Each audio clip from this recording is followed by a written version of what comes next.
आज मैं कुछ लाइनें एक मर्द के दर्द के बारे में बताना चाहती हूँ। उस मर्द का दर्द कोई क्या समझे, उस मर्द का दर्द कोई क्या समझे जिस मर्द को उसकी पसंदीदा औरत ने ही बोल दिया कि तुम्हारी वजह से मेरी जिंदगी खराब हो गई। बस उस मर्द का दिल वहीं टूट जाता है, क्योंकि वो इंसान अपनी पत्नी से अपने जी जान से ज़्यादा प्यार करता है। उसी पत्नी ने उसको ये बोल दिया कि तुम्हारी वजह से मेरी ज़िंदगी ख़राब हो गई है। बताओ उस आदमी के जीवन में और बचा ही क्या है।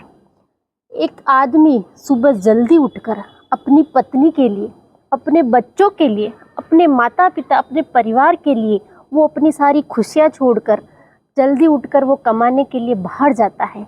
किसके लिए जाता है? अपने परिवार के लिए। और उस आदमी को ही समझने वाला कोई नहीं है।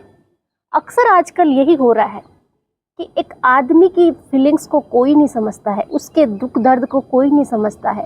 औरत का क्या होता है, वो दो आंसू बहाकर अपने परिवार वालों से बात करके अपना मन हल्का कर लेती है। लेकिन आदमी ऐसे होते हैं ना, अपना दुख कहीं नहीं बताते। वो अपने माता पिता, अपने बच्चे, अपनी पत्नी, किसी से वो अपना दुख शेयर नहीं करते हैं। बस यहाँ लेके बैठे रहते हैं उस दर्द को। और घर के बाहर कमाने जा रहा है, वहाँ पे कोई उसको बैठने के लिए थोड़ी बुलाया जाता है। वहाँ पे उसको 100 काम होते हैं। उसका बॉस उसको क्या सुना रहा है, कोई उसको क्या सुना रहा। आज कभी उसका काम पूरा नहीं हुआ तो उसके टेंशन में वो बेचारा डिप्रेशन में रहता है, और बाहर की सारी टेंशनें लेके बेचारा वो घर आता है। और घर आने के बाद भी उसको वो सुकून नहीं मिलता, तो उस आदमी की क्या हालत होती है बताइए। क्या करेगा वो आदमी। और फिर आते ही सुनने को ये मिलता है कि तुम्हारी वजह से मेरी ज़िंदगी ख़राब हो गई है। ये सुनने को मिलता तो उस आदमी के ऊपर क्या बीतती है वो आदमी ही समझता है। एक बात सुनिए, जोड़ियाँ ऊपर से बन के आती है।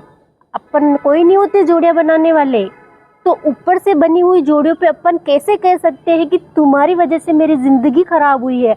ये कहना बिल्कुल गलत है। आप कौन होते हो ये कहने वाले। इसीलिए मैं सभी से ये रिक्वेस्ट करती हूँ कि एक दूसरे से मिलजुल कर रहिए, एक दूसरे की भावना को समझिए, और एक दूसरे पे कोई इल्ज़ाम मत लगाइए। अच्छे से रहोगे तो आदमी का दिमाग शांत रहेगा, और उसका दिमाग शांत रहेगा तो उसको कमाने जाने के लिए कोई दिक्कत नहीं आएगी। अच्छे से वो काम करके आएगा, 2 पैसे कमा के लाएगा तो आपके घर में ही काम आएगा। अगर आदमी घर से टेंशन में बाहर जाता तो बताओ वो क्या काम कर पाएगा। और अगर वो सही से कमा के नहीं लाएगा तो फिर घर में टेंशन की महीने के खर्चे के पैसे कम पड़ रहे हैं। रोज की लड़ाई झगड़ों से क्या होता है, घर की सुख शांति भंग होती है, घर की बरगद जाती है। तो एक महिला, एक औरत चाहे तो क्या नहीं कर सकती बताइए। एक औरत चाहे तो बहुत कुछ कर सकती है। औरतों की तो कितने कितने इतिहास है बताइए। तो एक औरत होने के नाते मैं यही कहना चाहती हूँ कि अपने पति की कदर कीजिए, उसकी इज्जत कीजिए, उसकी परवाह कीजिए, उसका मान सम्मान कीजिए। अगर खुद अपन अपने पति की इज्जत करेंगे, परवाह करेंगे, मान सम्मान करेंगे तो ये पूरी दुनिया में अपने पति की इज्जत करेगी। तो एक औरत के हाथ में ही होता है अपने पति की इज्जत जमाना और अपने पति की इज्जत घटाना। धन्यवाद।